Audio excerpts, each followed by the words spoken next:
Oh man, how exciting it is for me to introduce you to Andrew Biggs from the American Enterprise Institute, the AEI.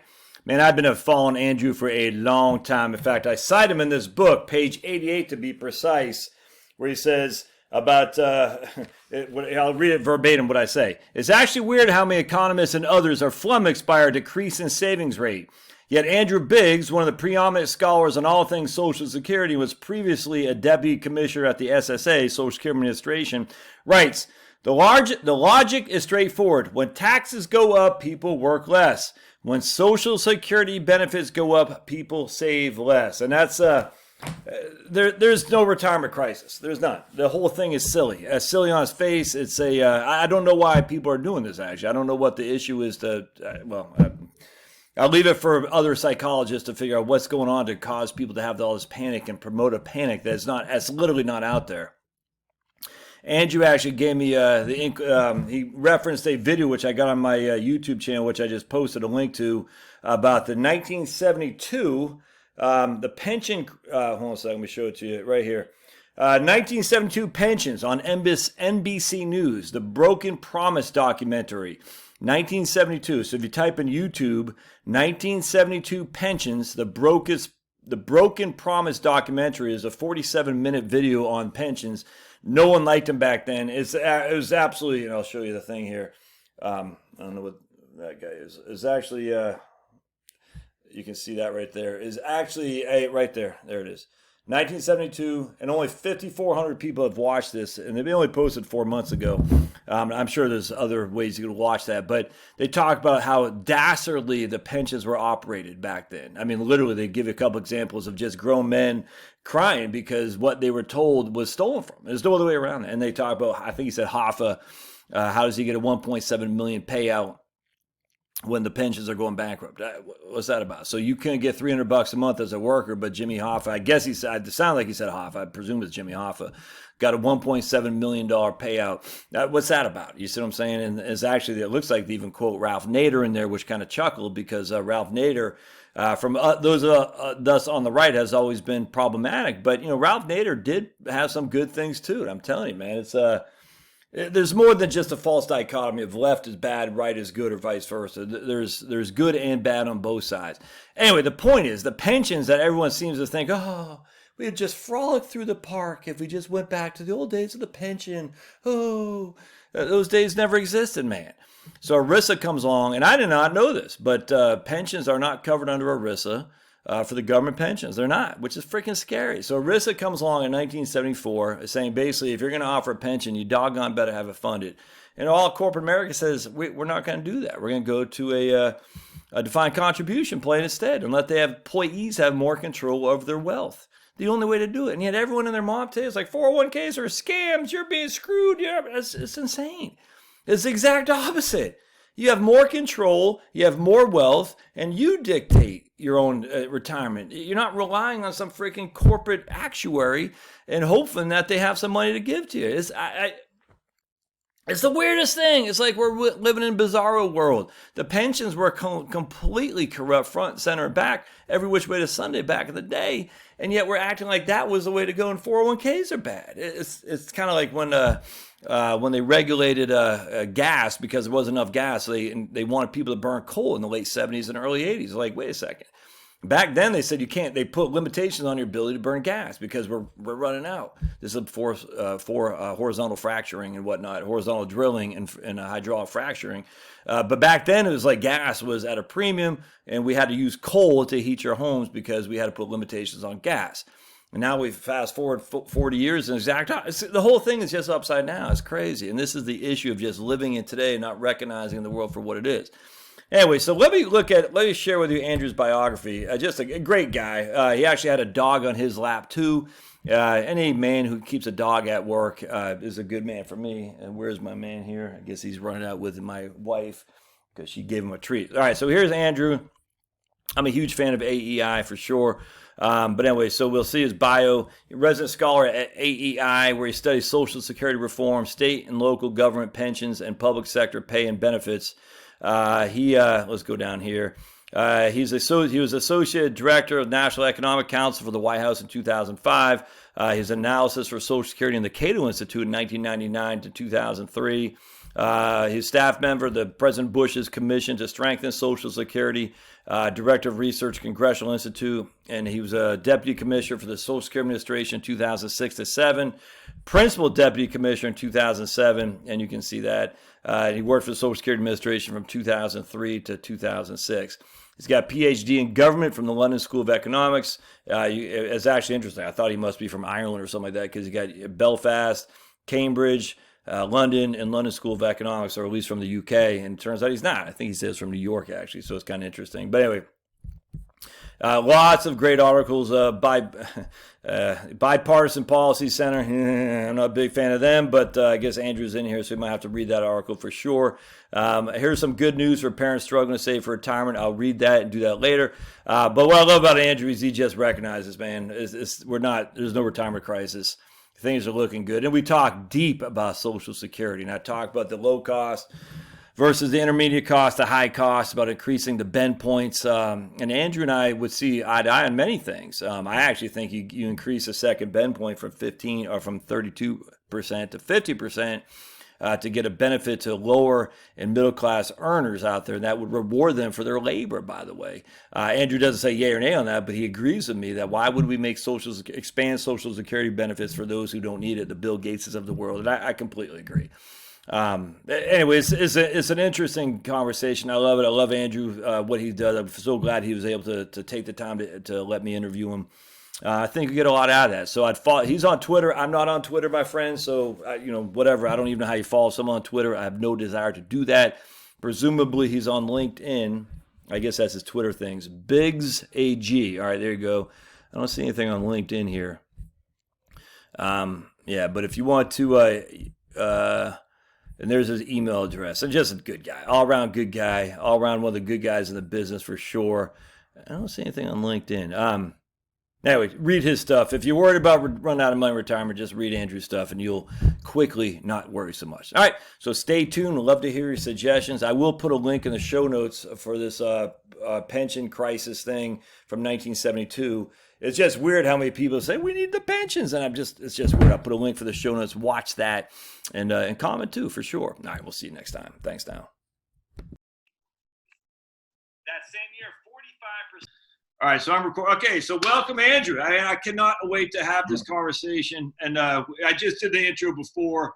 We're recording now, but just real quickly, Andrew, give us a brief background of who you are and what you're doing, if you don't mind. Oh, sure.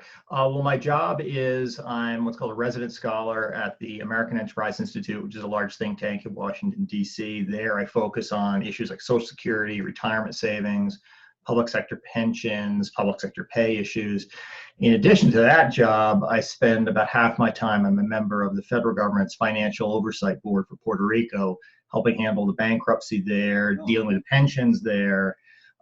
Prior to going to AEI, I was the number 2 at Social Security Administration under George W. Bush. I ran the Office of Policy at Social Security, spent a year or so at the White House National Economic Council back when President Bush was doing Social Security, other think tank stuff before that, the Cato Institute. So a lot of time working on Social Security retirement issues. And it's a fantastic issue to work on. I mean, it's super interesting and it's important to people. And it affects everybody. I mean, literally everybody. Yeah. Oh, it's great. It's great. You went to school and are you from Ireland or something like that? Because I just saw your background of all the... No, I'm from New York. No, I grew up just outside New York City. But yeah, most of my education, undergrad, I went to Queen's University of Belfast in Northern Ireland. And I originally went for a year, liked it, stayed. Yeah. Then I went to a master's degree, so I went to Cambridge University. Then went down to London School of Economics, PhD. So it was a 1-year thing, ends up being 7 years or whatever there. But now I'm a New Yorker still. I live in Oregon, but I'm a New Yorker. Would you, I'm just curious, my daughter actually, my oldest, she's at Georgia Tech, and she interviewed at Oxford, and she didn't get in, but she's always thought about going to University College, someplace in Ireland. Yeah. And would you, I mean, just real quick, as a, as a guy, American, would you say for your kids or young, it's a good experience for you? That'd be something to look at doing if they. Yeah, it's interesting. My best friend from high school lives in North Carolina. Just emailed me the other day because his daughter was thinking of going to college either in Scotland or in Ireland, and he Yeah. wanted advice on which one. I told him either would be great. It's a terrific experience in the sense of, you're away from home, so you grow up a little bit more quickly. Yeah. But people are super fun. It's a great experience. You meet people from all over the world. So for me, it was a fantastic decision to go there. Yeah. All right on. Absolutely. Plus, I got some education, but. But you got out of the London School of Economics and with your PhD, and then you still maintained a libertarian bent. I mean, you didn't become a Marxist or Keynesian. How'd that happen? Well, those are interesting times over there. I mean, it was actually better in a way because the Marxists over there were legitimate Marxists. They just come up and tell you what they think, and it made the discussions a little bit more interesting. It wasn't about political correctness; it was about we need to crush capitalism and all that. So it was actually a lot of fun. Yeah, that's fantastic. Man, I love it. I think it's great. I also like the idea of getting some experience from the other side of the pond to see what their debating point. I was going to ask you just because I said, man, maybe it's from Ireland. I was going to ask you if you had any thoughts on the Irish election that just happened. It definitely seemed to be the statists maintain control, and I was hoping there'd be a Brexit-like thing for Ireland, but I mean, if that's not, I think. Sinn Féin, which when I was living in Northern Ireland, that's the political wing of the IRA. Yeah, right. They actually got the most votes in the election. This is in the Republic of Ireland, the southern part of Ireland. Right on. They probably won't form the government because they're really far out there. So probably you'll get some sort of coalition there. Yeah, it's just interesting how you're getting, around the world, you're getting more extremist politics, whether it's of the right in some place in Europe, some places from the left. People are dissatisfied and they don't quite know why or what to do about it, but you get some of these election results because of that. You think that has any impact? Because of I hate to say the neoliberalism, because I actually believe in free trade and all that. I get that many people have been corrupted, the whole thing. Capitalists will sell the rope that they're getting hung on and all that. But I mean, and I want to get talking Social Security, but just in the 25 years, your crystal ball, I mean, are we still going to maintain some sanity? Or are we going to go more towards a bigger and more intrusive government with more and more regulation, either from the right or the left? I mean, what do you think? Well, it depends on the area, I think. On something like health, I suspect in the U.S. we will end up going more in that direction towards nationalized regulation. I think part of that is the fault of people who are on the conservative free market side, where they haven't always presented policies that will get the job done. I mean, anybody who thinks I remember during the debate over the Affordable Care Act, you have a lot of people saying, "Oh, America has the best healthcare system in the world." Oh, it's an incredibly expensive healthcare system where a lot of people are denied care. We should do more than simply defend that. We should say, how can we really make this system work? If you're just attacking the other side without presenting solutions of your own, the other side eventually is going to get their way. On other areas, I think, probably on trade, we'll shift back towards freer trade. So it really depends on the issue, I think. You think, though, has a train left the place here now where the national health care single payer will ultimately win out? Or do you think, because our side, the libertarian rights we've ceded the ground. And I got people who are pretty right-leaning people. They say, look, my wife couldn't get care. And I mean, what else am I supposed to do? I've heard that a million times for the last 20 years. It's almost like the tricky thing for the folks, Bernie Sanders is encountering this, even as we speak, where he wants single payer nationalized health care, private insurance is being outlawed. And, you'd think people on the left would love that. All the labor unions like, hey, we've negotiated a good health care package for our guys. We don't want to be forced to give that up. One thing I discovered, in 2005, working in the Bush White House trying to pass Social Security reform, is that our political system is geared so it is much easier to defeat an initiative than it is to pass it. We back in 2005, we had majorities in both houses of Congress. We had the president pushing Social Security reform. We didn't get close to passing it.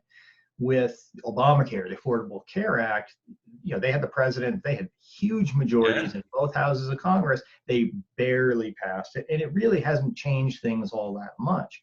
it's very hard for us to make the kinds of changes we need here. And, having lived over in the UK for a while, where they have a parliamentary system, to be honest, for the sorts of problems we face, I think that's a better way of doing it, in the sense that a party gets power, they get the opportunity to say, these are our ideas, we're going to try them out. And if they don't work, then they lose the next election. Right. Here we have no idea who's responsible for what. On Social Security, we've gone 35 years knowing precisely what the problems are with Social Security, knowing precisely what the solutions are, and we've done nothing on it.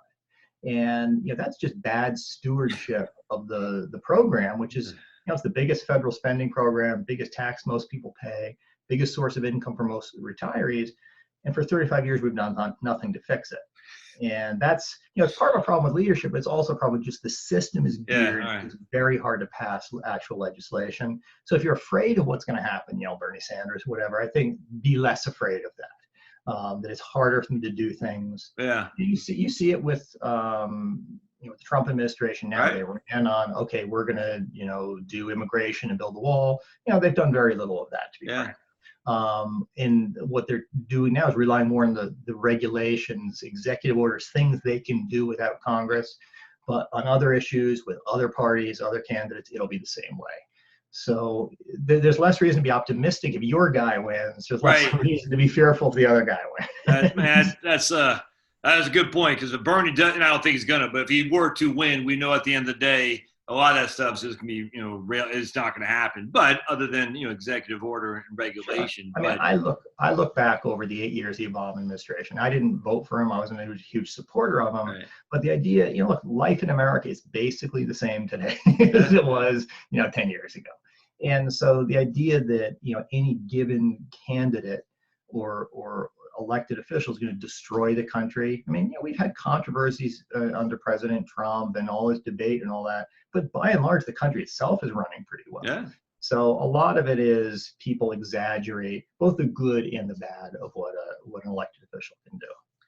How did you get an interest in? I mean, you've been a Social Security guru for many years. It's not necessarily something that someone out of school says, "Man, I want to be a guru on Social Security." How did that come to fruition? Well, when I got out of grad school in the mid-90s, Social Security was then becoming a very hot policy issue. Yeah. So it was something that was front of mind. It was in the newspapers. You say, hey, that's something interesting. I could get involved with that. Yeah. But another part of it with Social Security is that if you're somebody who likes to be kind of a generalist and touching on a lot of different areas, Social Security lets you do that. There's the whole tax side of it. As I said, it's the biggest tax most people pay. There's the retirement income side. Yeah. There's all sorts of issues with, financial issues. How do people invest things? There's issues of sort of political economy, of how do governments shape these programs. It lets you touch on a lot of different areas. If you're a researcher, that's fun. Yeah. If you have something where it's just, I'm going to study, the back leg of the cockroach for the rest of my career, that gets kind of boring. Right. Social Security lets you do a million different things. It's, as a researcher, it's a fantastic area to work in. When you first started, going in, pulling back the curtain, so to speak, I mean, were you just like, wow, this is, I mean, what was your thought when you first started diving into that, in terms of like, whoa, I did not know this is nuts, or this is actually. At the time I first got involved, this is when the personal account, Social Security privatization. Yes. And, I'll be frank, I was very interested in that. And, I worked on behalf of it, both in and outside of government. I think had we passed the reforms that President Bush had proposed back in 2005, we would be better off today for having done that. At the same time, though, the personal accounts aspect of it, I mean, one way it was sold when I was coming up, people would say, well, with Social Security, we could raise taxes, we could cut benefits, or we could earn a higher rate of return on personal accounts. That just, when you hear that, you're like, well, this is fantastic. It's a free lunch for everybody. Wealth building, higher benefits, and all that. When you start pulling out and crunching the numbers, you're like, yeah, it just doesn't work that way. Right. And the reason it doesn't work that way is that, Social Security today is a pay-as-you-go system. The taxes that you and I pay in go straight out to pay for our parents or grandparents and benefits. So if you want to go from that system, an unfunded system, to a funded system with personal accounts, we're going to come up with the funds. That's what people talk about, the transition cost. And so it wasn't a free lunch. We had to come up with extra money on top, and people don't want to do that because they're cheap. On top of that, if you want to earn the high rates of return you get from the stock market, well, you have to take risk. Right. And if you go back to the late 90s, you had people like Jeremy Right. Siegel at Wharton saying, oh, over long periods, stock market is too Yes. risky. Yeah. And I think just factually, that's an incorrect point of view. So the higher. Did you say factually you think the Siegel thing with the over the long term stocks are less risky is incorrect? It's incorrect. Ah, man. Oh, I completely agree. Elaborate if you would, because I say that all the time because they're wrong. But what's your take on that? What Siegel would do would be he would look at, say, from, I'm trying to think of the period, early 1900s. Yeah, he's right. Until late 1990s. He'd say, okay, there's been no, say, 20-year period in which stocks returned less than bonds.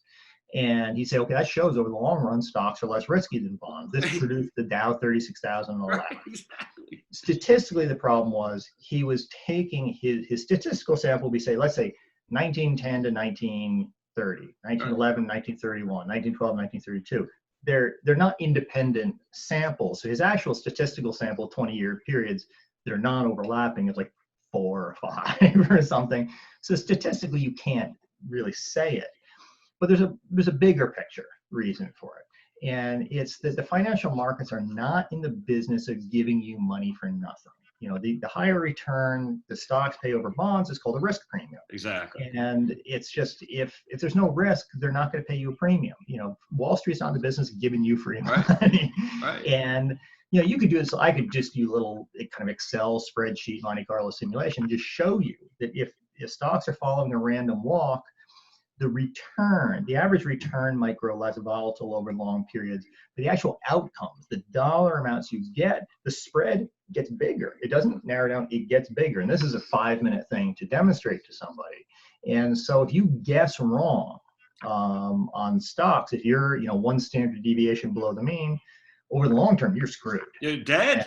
Right. Exactly. That's the thing, because you're not getting a terrible return in any given year, but it's compounding year after year after year, and then you're in deep trouble. So the point is that there was no free lunch on this, but the personal account side, I played my part of this, portrayed it as a free lunch. Yeah. And what happened was, specifically, conservatives, Republicans, but also centrist Democrats saw the personal accounts as an easy solution. Yeah. They got behind it. Then when we had actual bills, actual plans scored by actuaries and all that, and then people realized, okay, it's not a free lunch. It's not going to be just a costless solution. Then your support falls away. Yeah. You're going to have the same thing today in Congress. Among presidential candidates on the Democratic side, they're all proposing Social Security expansion. Let's give higher benefits to everybody. I mean, something like 85% of Democrats in the House have co-sponsored something called the Social Security 2100 Act. Yeah, 2100 Act. Expand benefits, at the cost of much higher taxes. Right. When they're discussing it and co-sponsoring and getting behind it, they're thinking about the expanded benefits. But when you actually get a bill written up, that's when the higher taxes on everybody, not just the rich, on everybody, that comes and starts staring you in the face. So in Congress, the main sponsor is a guy named John Larson from Connecticut. Yeah, absolutely. He's been talking about this. He's like, oh, we're going to have a markup. We're going to get this out of committee onto the House floor. He's been saying this for 6 months. And the reason it's not happening, I think, is the Democrats are saying, okay, now we've got to go with a bill that doesn't just have upsides of higher benefits, it's got downsides. And the rubber is meeting the road right now. And so it's, reality is setting in. Yeah. It'll be interesting to see whether they have the guts to push this thing through. I don't know whether they want to go into an election saying you have proposed a big tax increase for working class people. Look, So, especially when you're like, always hard. And they're sitting there big tax increases, and what exactly are the benefits? You know what I'm saying? I mean, I just, we'll see how that. I mean, here we are in February 2020. Larson's been talking about that for a long time. I mean, like I said, at least 6 months. I think even longer than that. And it's just, we'll see how that shakes out. But I'm actually surprised Trump doesn't take this a little bit more on Social Security, just because I think it's such. Look, we can debate all day long as libertarian-leaning conservatives if we would have. If we were in the Senate, if we would have agreed with FDR's proposal, I would not have. But here we are now, and it's not going away. People like it, and people are relying on it. We paid a hell of a lot of taxes for it. So I'm surprised there's not more, on the right-hand side to say, hey, look, let's do something to strengthen Social Security. because everyone is relying on it for a significant portion of their income. I would hope that Trump would, or at least the Republicans would get on that, because there's a political win here, I think. Yeah, well, part of it, I think, is Republicans, they went all in on Social Security reform 10 years ago, 15 years ago now, and they lost. Yeah. And they don't really, when that happens, you're scared of the issue. You don't know what to think anymore, because you already shot your wad on that. You're like, what do I do? Yep. And so the Republicans are a little bit scared. And when I've been in congressional hearings testifying, they're sort of in kind of wishful thinking land. Right. They condemn the tax increases from the Democratic proposals, but I'm like, okay, so then you're going to cut benefits, right? Like, oh, I don't know about that either. I'm like, well, the masses, you got to do one or the other. And so they're still in the wishful thinking period. I think with President Trump, his argument was, first, politically, it's just a loser to cut benefits. Yeah, right. Second, he argued that by having faster economic growth, he could help fix the system. And, we have had faster economic growth. It does help fix the system, but the math of it is it doesn't help nearly enough. The economy's growth could double, which is impossible. You could have huge increases in economic growth, and that's not going to fix the Social Security program. The reason is, when the economy grows faster, people's wages grow, so they pay higher payroll taxes. That's more revenue for the system. Right. But your benefits are also indexed to the growth of wages. So that means that once people start retiring, their benefits go up as well. And so it's the dog chasing his tail or whatever. You can get a little bit ahead, but you can't get all the way there. I think the general point of view is that it's just not been their highest priority. He ran on whether it's immigration or trade or whatever, and they say, or corporate tax reform. It's just down there on the list for them.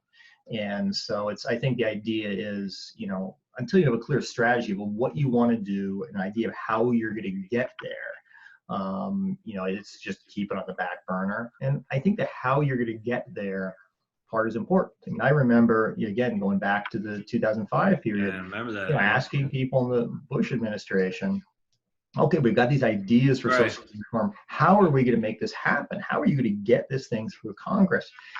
And it seems with something like that, and this holds for Democrats as well, but you either have to cut a deal with the other side, or you got to figure out how to defeat the other side. And it's got to be one of those two things. I don't think in 2005 we had a clear idea on either of those things. We either had to bring some Democrats over, which means we had to compromise with them, or we had to find some way of just rolling over them. Something like the Affordable Care Act, the Democrats, then President Obama, found a way to get enough votes among their group to pass it without any Republican support. I don't think that's possible with Social Security. But that was a once in a lifetime deal too. When he had the veto, they just all of a sudden woke up with like 60 senators and I don't know, like 290 reps. But you've got to have some idea how you're going to make this thing happen. And you've got to decide, are we just going to fight like heck and defeat the other side, which is tough, or are we going to make a compromise with them? That's probably the way to go. I wish, 10, 15 years ago we had done that. But the problem is that your base of your party doesn't like if you compromise with the middle. That's just how things happens for Republicans, happens for Democrats. And so politically, that's very tough for an elected official to do, because he got elected by promising the base of his party everything they want. No more taxes. And then, the same thing with, hey, let me ask, on Social Security, though, let me ask you a question. What are your thoughts on so if you look at the trustees report, you know this very well, but it's got the low cost, the intermediate, and the high cost. And one thing has always puzzled me, the low cost would be kind of like the best case scenario, but it assumes unemployment is going to be 4.5 between now and 2095. And I'm sitting there thinking, well, that's the best case scenario. And I know right now it's, we're below that. I'm not saying we'll be below that forever, but it seems like it's not as bad as what some of these guys are proclaiming it, because if the intermediate is at 5.5, we're not anywhere near 5.5. And I just, for unemployment, and it seems like it's not going to fall apart. It used to be 2032. Now I guess it's 2034. And when I say fall apart, where they got to reduce it by 22%, but any thoughts on the structure of the plan, the system as it is now? Is it it's not doomed, but it seems like it's better funded than a lot of people recognize. Am I wrong there? What do you think? Well, let's go back to the trustees report. Yeah. For people who read it, and if you follow discussions of the trustees report and projections for Social Security, you'll see they have three scenarios that they kind of rely on. There's the intermediate scenario. That's the one that most people pay attention to. That's their best guess. They have a low-cost scenario and a high-cost scenario. The low-cost scenario isn't just say the unemployment is lower. Right. It's also that wage growth is faster, interest rates are higher, immigration is higher, inflation is higher, disability rates are lower. There might be a couple other. Right, understood, yeah. It is where everything goes right. Right. Some people look at the low-cost scenario and say, look, we've got a chance that, the whole thing's going to fix itself. Because under that scenario, the system either doesn't go insolvent or the insolvencies are, by just a tiny amount. The problem with these scenarios, and when I was at Social Security, I worked as part of the trustees working group. Yeah. And the problem with those scenarios is you have no idea how likely they are. An intermediate scenario for Social Security is kind of the midpoint. That's our best guess. Yeah. The question is, how likely is it you're going to either get the high cost or the low cost? The trustees and the actuaries also do something called a stochastic simulation, so Monte Carlo simulation, where they look at all of these different variables and they assign probabilities to them. And then, so it is possible from that to say how likely it is that this low-cost scenario is actually going to come about for Social Security. And if I remember, it's like 0.5% or something. It's one of those things that is never going to happen. Some of these things, all these positive things, are just inconsistent with each other. Exactly. It's likely they'll happen together. The correlations don't work. So the issue is, the reality is that this system is not sustainable over the long term. Maybe it'll be the trust fund go insolvent a little bit before 2034, or maybe a little bit afterwards. This system, you are going to start running deficits, meaning the trust fund is going to run out. We won't have enough taxes to pay it. The question to me, though, is what does that mean? How do we have to address this on the policy end? And over time, I've become, I want to say, much less worried about the trust fund insolvency. If you got me 10 years ago, right, I would have said, okay, the trust fund is going to run out in the early 2030s. After that point, by law, the benefits have to be cut 20 or 25%, across the board for new retirees, old retirees. Like, this is the disaster scenario. Right. Here's the issue, though. This gets a little bit confusing, but I think it'll explain something. Right now, the trust fund is redeeming assets. It has these special issue non-tradable treasury bonds. It's giving them to the treasury because it doesn't have enough money to pay full benefits just using the payroll taxes. So to redeem some of these bonds, the treasury gives it cash in return. Essentially, it takes money from income taxes, uses it to repay the trust fund, and some of that income tax money is used to pay benefits. By the time you reach 2033, which is the last year in which Social Security's trust fund is projected to be insolvent, we're going to be transferring about $300 billion in today's dollars from the general treasury, from income tax revenues to Social Security to help pay benefits. Now think what happens in 2034. The trust fund runs out. They don't have more bonds to redeem. Then, in theory, they have to cut benefits by 22%. Right. But think of what's going on the general revenue side, the budget outside of Social Security. In 2033, they took $300 billion of income tax money, gave it to Social Security. In 2034, they won't have to do that. So the upshot is, if in fact we cut benefits by 22% on Social Security, we could also cut income taxes by $300 billion, which is somewhere around 10%. Yeah. Right, I got it. So the reality is, if we are already paying full benefits as of 2033, we've already borne most of the cost increases that can happen with Social Security. So the way this plays out in a deal is, let's say you hit 2034 and the trust fund's insolvent and we got to do something. Democrats would say, let's raise taxes. Right. They might lift the tax cap, the $137,000 ceiling on which taxes are levied. They might want to raise that. They might want to raise the rate. And you say, okay, go ahead and do that. We still have $300 billion of income taxes that we were transferring to Social Security. We're not going to let you just take that cash and spend it. We're going to cut income tax rates because we no longer need that money. We're raising more through payroll taxes, probably payroll taxes on the rich. but we're going to have to raise less through income taxes. So you can use that to work the deal. That's interesting. So the reality is, I think, if we get to 2033 without cutting benefits, we might do some trimming after that. But I think it's more likely thereafter we pay, nearly all the benefits that have been promised. Because the reality is, by that point, we're already paying out so much for Social Security that continuing to pay it is not all that hard.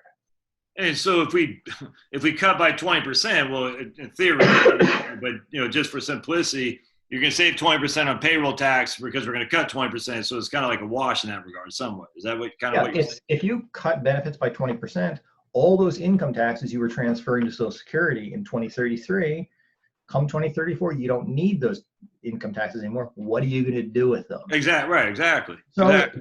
The most likely possibility, at least in the short term, they'll just continue transferring that to Social Security to keep benefit checks arriving.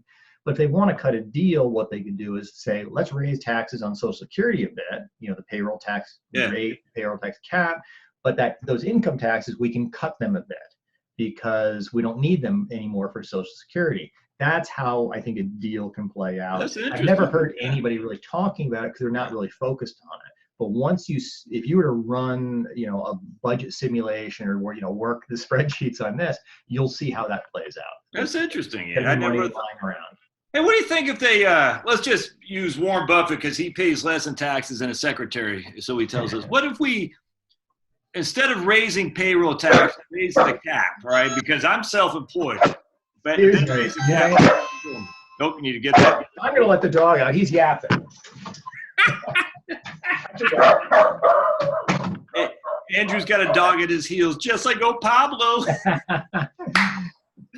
Usually he goes to sleep. He must have heard something. Yeah, that's what my little nuggie over there is literally sound asleep. It's nuts. What if all right, so say, because the payroll tax, if they were to get rid of the cap, as someone who's self-employed and I got to pay 6.2 on both sides, that's going to hurt entrepreneurs. What if, because Warren Buffett and Bill Gates and all these guys are very adamant about paying more taxes, we say if you got, I don't know, over $1 million of non-earned income, qualified dividend income, and long-term capital gains, we throw 6.2% on that or something like that. I'm just throwing it out there. What would that do as opposed to raising payroll tax on just regular Joes? Well, that's what Bernie Sanders' plan actually does. So you and Bernie are on the same page here, which I'm sure warmed your heart.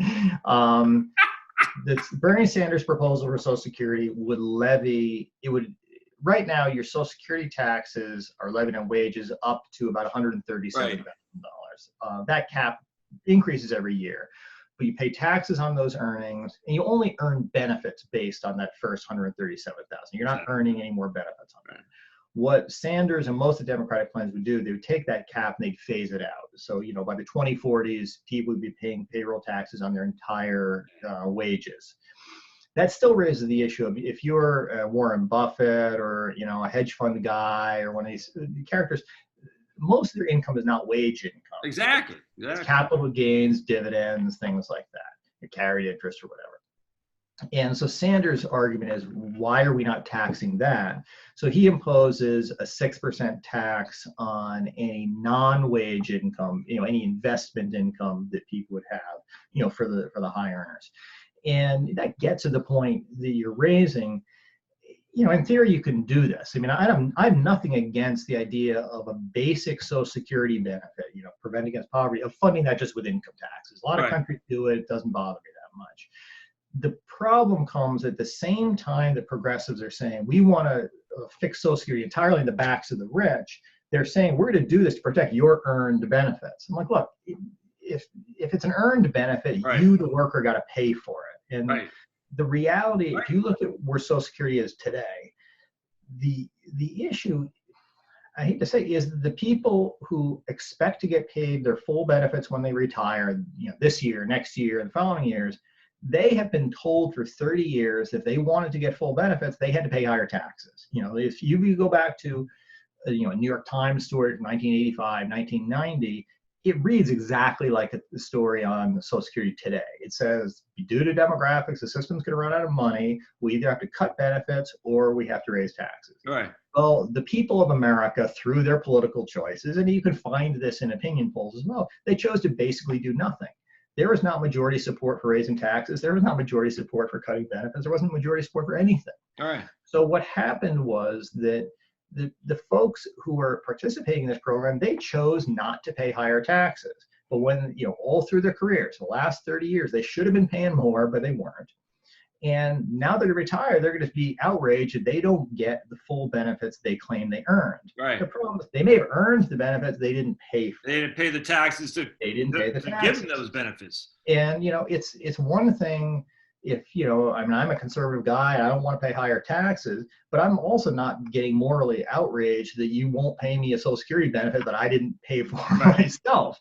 So to be frank, the fairest thing to do, generationally speaking, will be to fix Social Security by reducing benefits. I'm happy to, protect benefits for low earners. I'd even increase benefits for low-income people that have better protections against poverty. But the reality is you got middle and high-income people who would be getting more and more out of this system, and they never paid for it because they didn't want to pay for it. They would not support politicians who make them pay for it. And I'm fine on that, but then don't expect to get your full benefit. Yeah, and Andrew, I think that's a winning proposition. I really do. As look, someone coming from the right, I think, look, if you're making good money and you refuse to pay more taxes, you shouldn't expect the benefit. Exactly. If you look at the bend points, I know the third bend point is 15% of your AIME, but the first is 90%, and you see what I'm saying? But we're all paying the 6.2 across. I mean, it seems to me inherently obvious. What happened essentially is that people who were working, over the past 30 years, or going to retire today or in the near future, they sort of played a game of chicken with younger generation. They said, we're not going to pay the taxes we're supposed to pay into this program that will help us get the full benefits, we're owed. We're not going to pay those taxes. What we're trusting is you are not going to have the guts to cut our benefits. Right. And when the time comes, you are going to pay higher taxes, not merely to fund your own benefits, but to fund our benefits as well. That we refuse to pay higher taxes for, but we want. If you look at some of the progressive plans to expand Social Security, they work almost exactly like that. They increase benefits for current retirees, not just poor ones, rich ones as well. They all get higher benefits, even though they did not pay for them. Younger workers have to pay higher taxes. And that's not just to finance the higher benefits for those younger workers when they retire, in the future. It's also, just the math says, it's also to pay for the higher benefits that today's people are getting. Right. So generationally, you're making things worse off. You're giving another freebie to current retirees, benefits they did not pay for, and you're sticking the bill to younger folks. That's just how the math has to work. The money's got to come from somewhere. And just generationally speaking, I mean, my beef is, again, I don't want to cut benefits for low-income retirees. Right. If you look at the data, you can find stuff from like IRS, Congressional Budget Office, and elsewhere. Incomes for retirees have never been higher. If you look over since, say, 1979, retiree incomes have grown at twice the rate the incomes for working age households have. They've grown by 90% above inflation. Middle, high-income retirees have never been better off than they are today. I'm happy with that. Yeah. But one upshot of that is we don't need to give them higher Social Security benefits. They don't need it. They didn't pay it.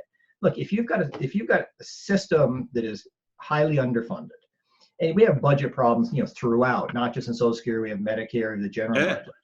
So you're facing that situation. It strikes me that giving higher Social Security benefits to people who neither need them nor paid for them, it shouldn't be your first priority. It shouldn't be your last priority. It's just not something you need to do.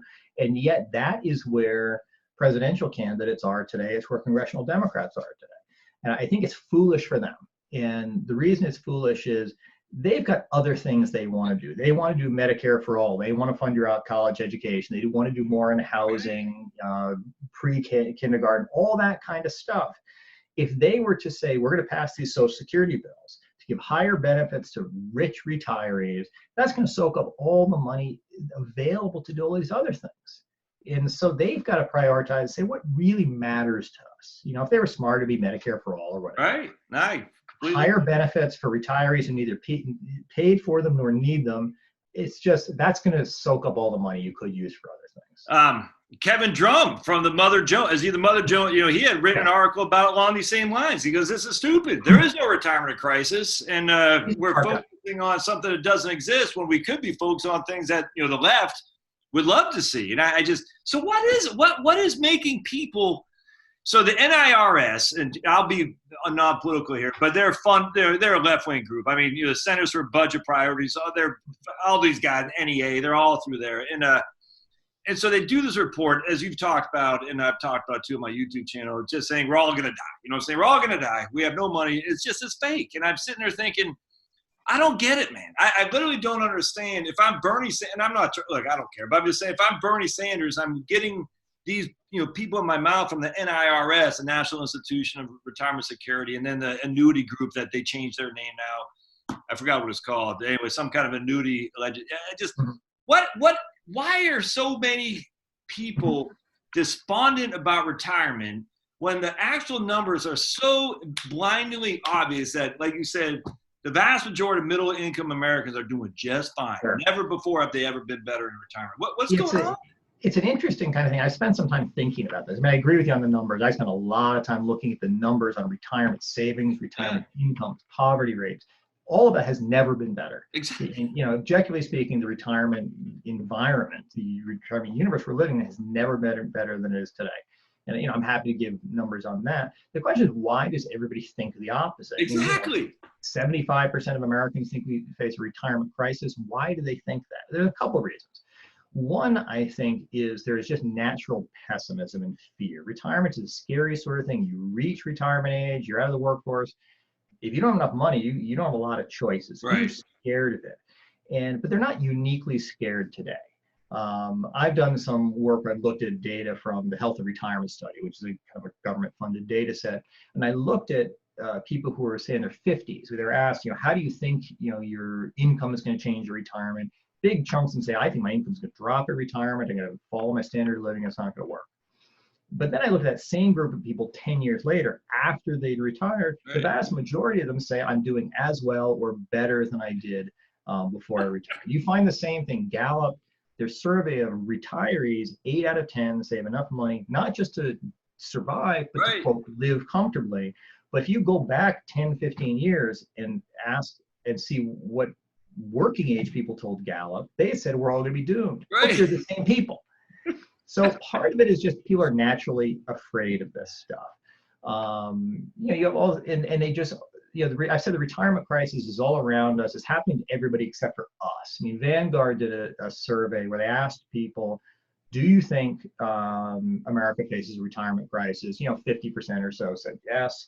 Then they asked retirees, do you consider your own situation, your own financial situation a crisis? And like 4% said yes. They did this in different countries, and the answers are exactly the same. So part of it is people are just naturally fearful. A second element is you have interest groups who are pushing this stuff. It's something like National Institute for Retirement Security, which sounds very ivory tower. They are basically the propaganda wing of the public sector pensions industry. And when I say public pensions industry, I'm not just talking like employee unions, although they're involved in this, but it is the investment firms, the actuaries, the financial advisors. This is huge business, these plans. And if your state pensions were to switch to 401k style plans, their whole line of work is destroyed. What their strategy has been that to defend against the idea that their pensions are too generous or too expensive, they spend all this time focusing on non-public sector workers saying, oh, you guys are doomed, your retirement is so bad, you need a retirement more like us. So it's been a smart strategy, but a lot of the stuff they say just, you pull the strings of it and it's just not true. But they, National Institute for Retirement Security, some of these other folks, and, reporters buy it. But the third part, I think, goes to the news media. Exactly. And this is not something I'm saying the news media is, liberal or whatever. Part of the problem is the news business is much more financially constrained today than it was 20 or 30 years ago. It used to be you'd have some crusty old guy at the New York Times who's been studying Social Security and nothing but Social Security for 30 years. He knows every player, knows every statistic. They can't afford to do that anymore. So the reporters tend to be young. They're totally pressed for time. A lot of them are not completely financially literate. the error the reporters make, and I said this, to their faces, is if you're writing a story on some study from the National Institute for Retirement Security, some group like that, you can't have a single source news story. You have to call other people. Right. If they had more time, I think they would do it.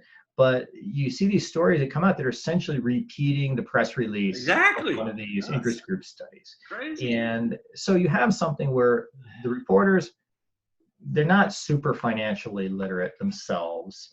They're so pressed for time, they just have to crank out the stories.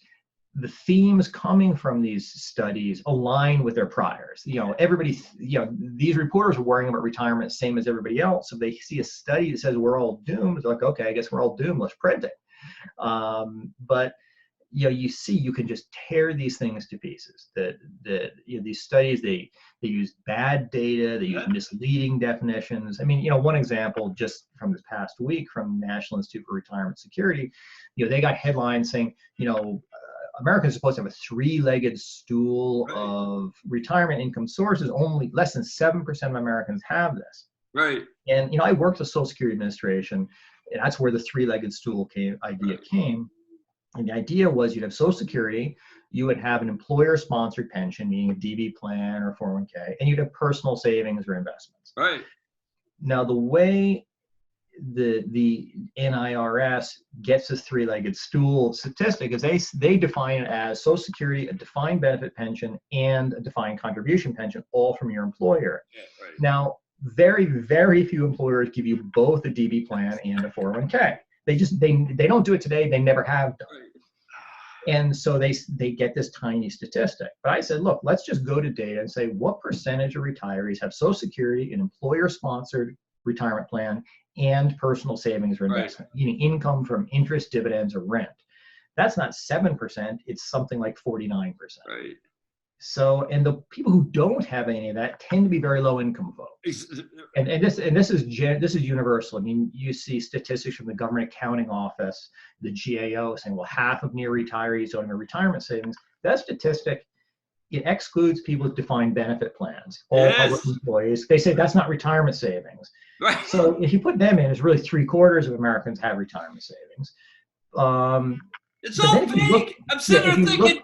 I mean, remember Ben Rhodes said about Obama about the foreign reporters, goes, they're all young and basically ignoramus. You know what I'm saying? It's Ben Rhodes from Obama, and it's the same thing in the financial media. And also doom sells. There's more clickbait. Exactly. If you look at the people who legitimately don't have any retirement savings, they don't have a retirement plan through their employer, they're predominantly very low income people where, they're going to get a good replacement rate from Social Security.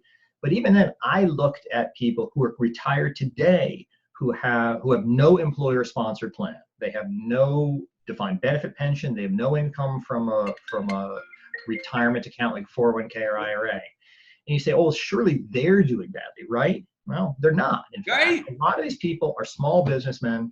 They have a lot of investment income, farm income, business income. On average, their replacement rates relative to their pre-retirement earnings were something like 90%. They're doing fine. So, I don't want to be Pollyanna-ish and say, everybody's doing fine. Sure, there are. But the idea that we have like a crisis, large numbers of people falling short by large amounts, there simply is not any evidence for it. And we're fighting an uphill battle in working with the media on this. You want to let your dog back in? It looks like he's saying, Andrew, let me in, man. Let me in. He's barking at somebody else, man. Oh, okay, gotcha. So he was scratching at the door before, but I held a line. The World Economic Forum, this is going around too, and they don't even use defined benefit, i.e. Social Security, in their source that we only have 5.5 years left to live before all eating ramen noodles. How do these guys... It's insane. For those who haven't heard, the World Economic Forum, which is this big organization, and they've done some decent work, but they have a study, and this made headlines not just in the US, but literally all around the world. And the headline was, the average retirees can live for 20 years, but their savings are going to run out after only 10 years. So this made headlines in Japan, Australia, England, everywhere. But I looked at the study, and the study excludes any income you get from Social Security. It says you want to have, say, a 70% replacement rate in retirement. An income equals 70% of your final earnings. And what they do is they say, how long can you do that using just the savings in your 401k or your IRA? And so they say 10 years on average. But the problem is everybody in the US and in these other countries, they're all getting a kind of a Social Security type benefit.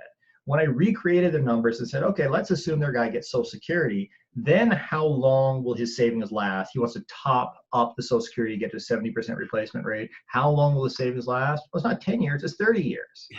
And his life expectancy is 20 years. So you look at this and you say, this is just madness here. How can you put something out? And this gets to, at some point, this is just irresponsible in the sense that somebody at the World Economic Forum had to have known this. I exchanged some stuff on Twitter with their PR guy, who was touting this study. And I said, look, but you're ignoring Social Security. If you include it, there's no problem here. And at some point it dawned on him that they had a problem with their study, but how their own research people don't figure this stuff out. Because again, you look at it, it takes you about 2 minutes. You're like, oh, there you go. That's the problem. And with all these studies, there's something there in the weeds that a reporter is never going to figure out, that a non-technical person never figure out.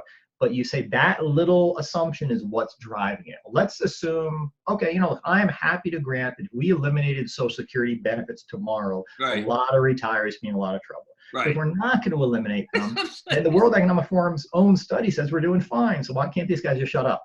So it's a bizarro world of things that the evidence is actually really very positive. Exactly. Yet somehow it gets twisted that we're all doomed. It's like the climate alarmism. It's the hide to decline. You know what I'm saying? I don't even know or care what you feel about the we're all going to die from global warming. I literally could care less. But because I'll live for 2 seconds. But it's the same thing. It's like propaganda feeds. So there's a lady who's all over on the doomsday scenario of retirement planning. Teresa Girard, I can't remember. I know it. Very nice woman. Very nice woman. New school. And I'm sitting. But the thing that drives me crazy, Andrew, is all these people are like wanting the heyday of the pensions. I'm like, do they not know how anti-freedom pensions are? You have to like, I was in the military for 4 years active and 4 years National Guard, which meant I would have had to serve another 12 in order to get a pension. Mm-hmm. That's not freedom. That's literally, you have to show up your crappy little job day in, day out so I can get this freaking magical pension. And I just don't get why these people don't get, like, we want the days of the pension where you worked for GE for 30 years and you got, that's restricting. That doesn't create creativity or ingenuity. And for a lot of people, it didn't work. I found that it was the defined benefit pension, traditional pension participation in the private sector peaked at 39% of the workforce in like 1973. So there was never a point when a majority of people had one of these plans. Including, and at that time, they had these vesting requirements for pensions. I mean, you mentioned military, which is still at 20 years. Right. Many of these private sector plans had vesting of 10 years, 15 years, just to qualify for benefits. Right, exactly. A lot of them said, unless you retire from this company, you're still not vested. So let's say you work for a company for 20 years, then you switch to another firm, you don't get any pension. Right, exactly. So I found it was a great kind of news expose from NBC News done in 1972, where the whole thing was how bad these defined benefit pensions are. There's a congressional study that examined pension records from the 1950s, 1960s. This is the heyday when everybody thought the pensions were great. Right. 9 out of 10 people who participated in the plans didn't get a benefit because they didn't invest in the system.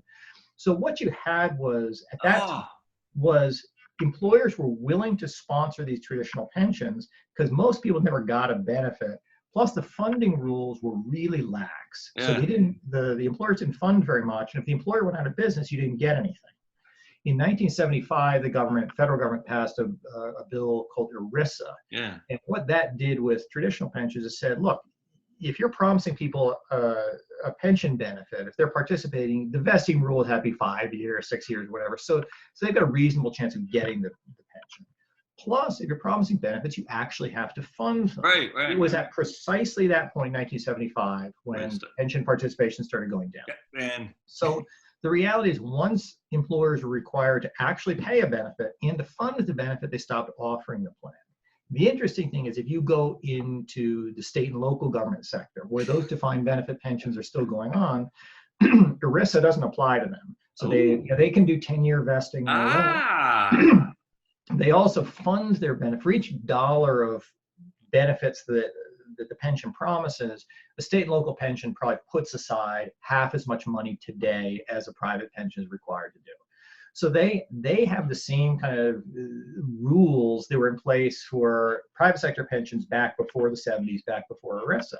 So the upshot of all this is that employers, state and local government, are willing to offer the pension benefits if they don't have to fund them, and if they can screw a lot of people out of the benefit. Once you require them to fund them and actually pay people, then the private sector shows the employers won't offer it. The reason they won't offer it isn't just badness or something. Right. It's not worth it to their employees to have this benefit. Because the way the economics of this stuff works is that if the employer's providing you with a benefit, whether it's a pension, health benefit, all these other things, the way they pay for it is they pay you a lower salary. That's the total compensation package doesn't really change. They just cut it up differently. What employers have found is that employees are not willing to give up the extra salary in order to fund a defined benefit pension. It's not worth it to them. They if the money were free, they would like it, but it's not. They would prefer to have a smaller pension, a 401k. They prefer to take a little bit of investment risk with that money. I mean, if you look at some of these sort of more progressive pension groups, they emphasize that, defined benefit pensions, they give everybody guaranteed income. That's what we should all have, blah, blah, blah. But if you look at how people invest their 401ks, they could have guaranteed income if they want by investing it all in government bonds. But they don't. They would prefer to take some investment risk, which means they can either get a little bit higher when they retire, or they don't have to contribute as much today. So the revealed preferences of people, they just don't value the guaranteed income element that much. They're not willing to pay for it. So why we should then have this whole industry agenda to give people, essentially force people to have a pension system that they're not willing to pay for, they don't want, it just doesn't make any sense. And on top of that, if you look when they do retire, and they have the option for a lump sum or annuity, annuitize, essentially create their private pension, the vast majority take the lump sum. So not only do they not want the pension in terms of reducing their take-home pay while they're working, they don't want to give up their opportunity, and they recognize the market risk and all that. But the vast majority of people don't annuitize, and answer none. People don't want it. That's all there is to it. Any economist likes annuities. Exactly. There's this math, and I'm in the same boat. There's this math that says if you've got a lump sum of money at retirement, you should buy an annuity so you have a steady income forever. And the idea is that it prevents you from outliving your assets. So I get that. And I think annuitizing up to a certain point makes sense.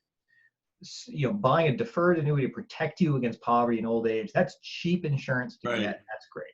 But people already have a big annuity coming through Social Security. Exactly. Yep. I mean, you 100%. Get some of these statistics, which are largely false, but they'll claim all Americans get most of their income from Social Security, blah, blah, blah. Okay, if that's true, then most of these guys don't need annuities. So there is this group of people kind of in the middle class of retirees for whom an annuity might make sense in the sense of protecting against running out of assets and all that. But if you're a low-income person, most of your income's from Social Security, which is already annuity. What you need there is liquidity. You want to have some money if you need it for an expense. You might be able to invest it, say stocks, something take a little bit more risk. So annuitizing may not make sense for you. If you're a high-income person with tons of wealth, you're not going to live it anyway. So what do you care? So it's a same story with people purchasing like long-term care insurance. In theory, you'll read an article say everybody should get long-term care insurance. How can we not do this? Low-income people, and I'm talking Medicaid, Medicaid, Medicare, state programs. It's all they're paid for. Their out-of-pocket is very, very small. High-income people have tons of assets. They don't care. So it's the middle-income people who kind of protect it. The question is, how big is that sort of window of people who should really be getting long-term care insurance? The answer may not be that big.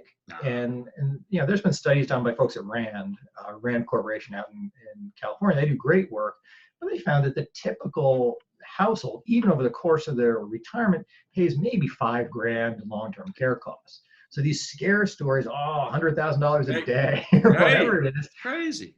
it's the way our system works with something like long-term care, because we have Medicaid and these means-tested benefits.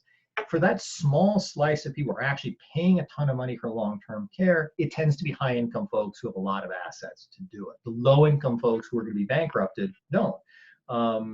And if you look, bankruptcy rates in retirement are a great example of this. This is yet another study that, New York Times, Washington Post, LA Times say, oh, we have a spike in bankruptcies among retirees. If you actually look at the Fed's data on retiree bankruptcies, they've fallen by 20, 30% over the last 15 years. And bankruptcy rates among retirees are a lot lower than among younger people. So if people are running out of money, if they don't have any savings, how come none of them are declaring bankruptcy? That's the obvious thing to do, but they're not doing it. So it's all this retirement crisis. I could imagine a kind of a universe in which this did happen. We just don't have much evidence that actually is happening. Retiree incomes are at record levels. Retirement savings are at record levels in terms of like the total assets and retirement plans. They are 6 times higher than they were in 1975 when DB pensions were at their peak. Adjusted for inflation, right? I mean, that's real. I actually adjust it for higher than inflation. I adjust it for the growth of wages. Oh. Let's say the savings got to replace your wages when you retire. So retirement savings relative to employees' wages are 6 times higher today than they were in the 70s. And yet we face a retirement crisis today, and people were great back then. Yeah, it just doesn't make sense. You can look at retirement plan contributions, the percentage of people's paycheck going towards retirement. It's much higher today than it was in the 70s. Exactly. And the reason is that if you have a 401k, both the employer and the employee pay in. Likewise, employers are much more willing to offer a 401k, so you got more people participating. More people contributing higher amounts means more money for retirement savings. Back in the DB pension world, you had less than 40% of people had a plan. In those cases, only the employer was contributing, and you're never really quite sure how much they were contributing. A lot of them underfunded. So the reality is we have got more money going towards retirement savings today than we ever have in the past, and yet all you hear is the opposite. Right. And on top of that, the Social Security tax is higher than on both sides too. You said, we're both paying 6.2, whereas what? Hey, if you look at the total amount of people who are contributing to retirement, Social Security plus personal retirement savings is much higher today than it was in the past when both Social Security and retirement plan contributions were a lot lower. So yeah, we're living a longer time and all that. We're not living that much longer. And so it's this narrative you find everywhere that we're facing retirement crisis, we're all under saving for retirement. Look, this money has to go somewhere.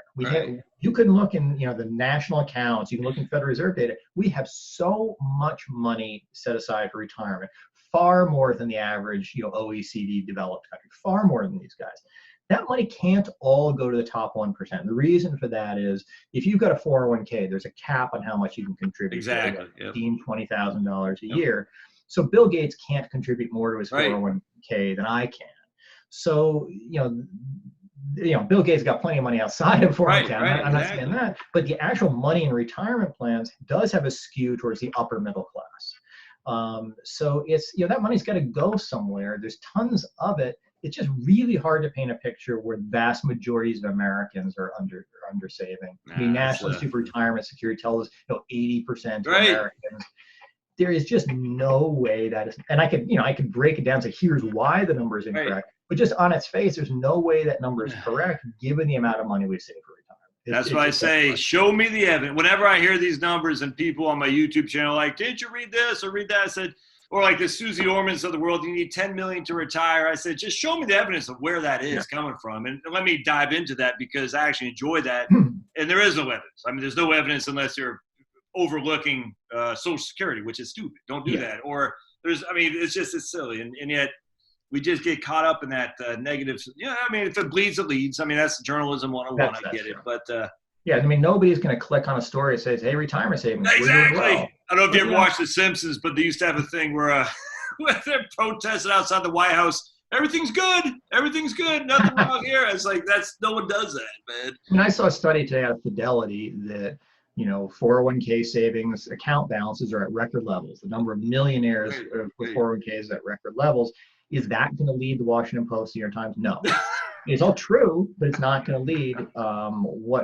Something much more dubious will in fact lead. Well, they do. They show Fidelity says the average 401k, but you know what they don't do? They don't separate it between if you have a 401k through AIE, but you also have an IRA that you rolled over from Cato. They don't separate it. They just say this account is $13,000. You're like, okay, well, I've only been with AIE for 3 years. I'm just making that up. But I was at Cato for 15. Why is that not included? I mean, it's just this. You need data that looks at the household level and pulls in all those things. But it's, I was lucky enough this past summer. There's a big retirement conference done each year, sponsored by the Social Security Administration, and I got to be the keynote speaker at it. I know what to talk about retirement. And part of my exercise was I just pull up all these headlines from news stories, prominent stories about retirement. Half of Americans have no retirement savings, and so on and so forth. I said, look, these are all just false. They're not just like, slightly false. They're just outright wrong. One story I pulled from the Wall Street Journal, and this story actually won an award, best financial story of the year. And the headline was Americans least prepared for retirement than in decades. I'm like, in what world is this true? They've got higher incomes, higher savings. They're retiring later, so they're not having to spread the money. But these guys, they just use bad data, kind of misleading statistics. And the thing that is sad is I know all these reporters. I mean, I've talked to them all. Like, look, if you just call me, I'll give this. Right. I can, you don't have to take what I say, but I will tell you what is wrong with the statistic, what is right with it. Nothing. A lot of them are just bought into a narrative. Yeah. And if they get and so I felt I kind of had to play hardball. I mean, once they're giving awards for stories, they're terrible. I'm like, okay, I got to kind of take the paint off this thing a bit. But it's people are not doing their job because they're misinforming the public about things. They're scaring people unnecessarily. We've got a lot of problems to solve in this country. Retirement is actually one of the smaller ones. We have isolated problems we've got to get at. But the idea that the death of our country is going to be inadequate retirement savings, that's just not true. Well, Andrew, I know you had written a book, and I'll put it in the show notes on my there we go. You had written a book back in 2011 about Social Security. So I imagine it looks like it's still available on Amazon. So I mean, people can buy that if they want. And you can get this through AEI. But for all of you who are interested in retirement stuff, I mean, in theory, I'm working on a book on general retirement savings. Once I got put on the Puerto Rico Oversight Board, that kind of got pushed to the back burner. But I'm going to get back on that. But for folks who are interested in my work on retirement, where I think there's a lot of statistics and data that you won't find anywhere else, you can follow me at AEI.org, the American Enterprise Institute. I write often for Forbes. I'm on Twitter, which is you write a lot for Forbes. The handle is BiggsAG. That's my Twitter handle. And I mean, Twitter is kind of a cesspool sometimes, but if you want somebody who's willing to go at it with these guys, I'm certainly willing to do that. Well, you're a good man, because I just got here's my dog, by the way. Here's Pablo. I just can't fathom yet getting on Twitter. I just got off Facebook last year because it brought me down, man. I was like, but the nice thing about Twitter is there are some good guys on there doing God's work. And if folks are on Twitter, and I'll put all links to the show notes. Any idea when the Puerto Rican thing will be behind you so you can start focusing on this other book? Well, it was a 3-year term, which should have been up this past summer. There is a chance I may be coerced into serving another term. I was brought on that to help deal with the pensions. Their public employee pensions were kind of run into the ground, but there's obviously a lot more going on down there. Yeah. You try your best with it, but but that takes up a fair amount of time. It's been an interesting thing. You do your best for them there, but it has pushed my book onto the back burner, unfortunately. Well, I appreciate you being here, man. Keep the good fight going. Because I mean, there are a bunch of people who need to hear the positive story. And I get emails all the time like, Josh, I didn't think I could retire until I came across your YouTube channel. And as I said, I use you a lot. I talk a lot about your articles. I talk about the stuff you write, because it's important. It's important to hear. I don't want to be, like you said, Pollyannish, but the reality is different from what we're hearing, which doesn't shock me. Yeah, just be realistic about where the challenges are. One of the fears that I have, and I don't want to drag it out, but my view is that the retirement challenges are much more isolated. There's certain groups. Yes. Research shows like single women without a high school education, they tend to be disproportionately underprepared for retirement. We can have targeted changes. Yes. But if you're somebody like the Bernie Sanders plan or the Congressional Democrats plan, that's going to raise benefits for everybody. It's not going to do that much for the, say, the single, less educated women who really need the help. So the danger, some people say, well, okay, the problems might be isolated, but let's just do a blanket solution. Right, It'll hit the problems, it'll prevent problems elsewhere. The thing is, these blanket solutions often will miss where the problems really are. And so you're going to have the same issues you had today, but have been spending a lot more money. You're spending a lot of money and not actually solve the problems that exist. So we've got to be realistic about what the problems are, target them and get them. Man, exactly. Target approach, help the people who need to be helped. And I hate to say it, but Bill Gates doesn't need more Social Security benefits. It's just all there is to it. And most of us are doing fine, and we can react to these changes. I mean, if they raise the Social Security retirement age, I'll save more. I'll work a little bit longer. That's how most people handle it if you're middle and upper income. Lower income folks are a different story, but that's not, most Republican conservative plans for Social Security, they're not sticking it to lower income people. They're going to get their full benefits. The same as, the Democratic plans, they're going to pay full benefits to low income people. The difference is what happens to everybody else. Yeah. And the question is, do you want to raise taxes on middle and high income people to pay higher Social Security benefits to middle and high income people? I think if you ask most people, would you rather, I have some polling that's actually going into the field pretty soon to ask this question explicitly, but if you ask people, if you want a higher retirement income, would you rather pay more money into Social Security and get a higher benefit from that? Or would you rather put more money into your IRA or 401k and get a higher benefit from that? I am pretty confident that most people would rather put their own money into their own account. I guarantee. Yep. And so this is a problem to the degree we're middle and upper income folks. To the degree the problem exists, we can solve it. We know what to do on this. For lower income people, it's a different story, but that's not a tough problem to fix. Yeah. We can eliminate poverty in old age at very low cost. It's the real burden is paying 50 grand to somebody made 150 grand every year of his life. With a cost of living adjustment and delayed earnings credits and all that. That's where the money is, but it's not where the problem is. Exactly. So this stuff is all fixable, and we can go on to something else. But there's this whole industry of people, this cottage industry of people, just telling you the sky is falling, and it's not. And so I think for your viewers, I really appreciate the chance to come on and talk about this stuff. Awesome. But for people, just saying, look, be realistic about where the problems are. Fix your problems, but don't freak out over stuff, because there really isn't any reason to do that. Man, that's awesome, man. Andrew, I appreciate it. Like I said, I'll get this. I'll stop the thing here. Hang on just a second.